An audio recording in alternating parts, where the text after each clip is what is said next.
Hello everyone, thank you for coming today. I teach Buddhism. Today I don't have a whiteboard. I have to do a short video. Uh, I failed to do my last video last Sunday because I had to take a plane. I didn't have the time.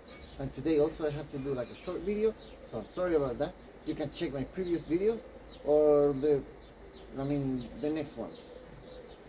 I learned in purelandschool.com. So if you want to learn the whole thing, I would recommend you to go to the source, to the masters. I only study and I share the teachings. Um, so today I want to talk about Buddhism, of course, but the teachings of Buddhism. If you read any sutra, you go and grab a sutra and like a translated sutra into English, for example, and you read it.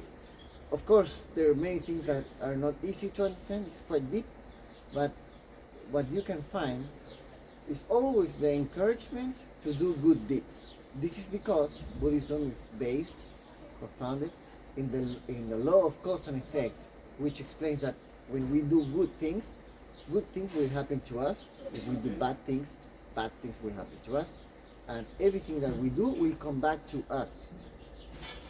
So if we suffer or if we are happy, it's not because of another thing or another person or the cruel world or the wonderful world. It's about myself doing good or bad, either in this life or in previous lives.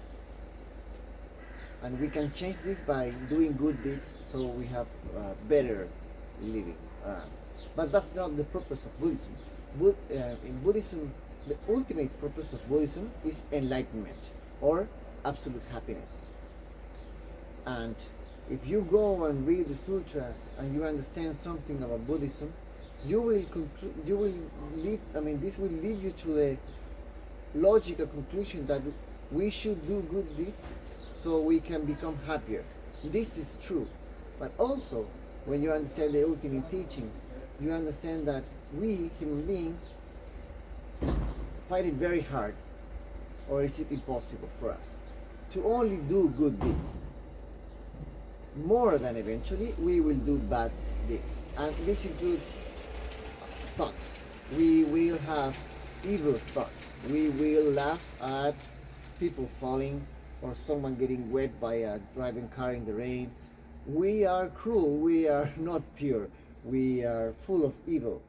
It may sound like very extreme, but when you go point, it's easy to point someone, oh, that's a bad person, I am a good person. But how can you tell actually if you were in that position, if you were, if you had that, if you were in that situation where someone is pushed to the limit and does something bad, maybe you, myself, anyone in that situation would have done just the same.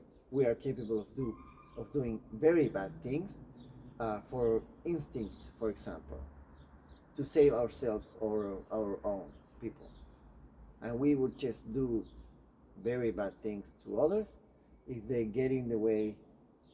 This is our true nature. And maybe when you hear this, you say, oh, but I think I'm good, I think I'm an exception. That's why Buddhism teaches this, and also teaches, okay, try to do good things. And the more you try, the more you realize that it's very hard to do things without self-interest, without thinking something good is going to happen to you, as a compensation. If you do something good to someone, you're waiting, you're asking for the thank you, those words of gratitude or something. We always wait for something in return, and we always think about ourselves first. And this is not like Buddhas. Buddhas are embodiments of compassion, and they suffer when we suffer, and they are happy when we are happy. So I'm telling you this because if you have watched some of my videos or you understand the law of cause and effect in the way that we should try to do as much as good, and it's not just that. That's like a part of the path, of the spiritual path, to realize that we actually cannot do only good, and we don't have the cause, we don't have the power to eliminate our blind passions or to reach enlightenment by ourselves. We need other power. We need uh, help from a Buddha. And this Buddha is Amida Buddha. Amida Buddha has the power to bestow light on us, to bestow uh, enlightenment or salvation. To know he has the power, he created the vow where when we encounter this, when we reach that point through listening to Buddhism, we reach this point that we know what will happen to us after death.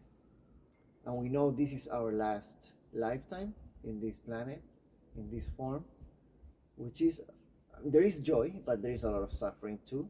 And we know this is the last one, and then our next life, we know we are going to be born as a Buddha in the Pure Land of Amida.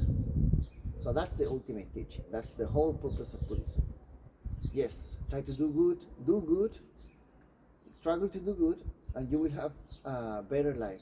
But that's not what Amida Buddha wants. He wants you to attain supreme, absolute happiness. And this is being born as a Buddha in a place where there is no suffering, which is the Pure Land.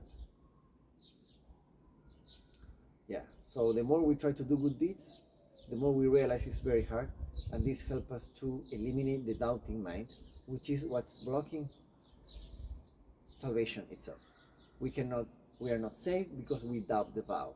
Then we study more and we understand more about Buddhism, and then we realize it is true, and then we find true happiness, or we attain enlightenment. I hope you understand a little bit, maybe everything. If you have questions, please ask me. And that's all for today. Thank you so much.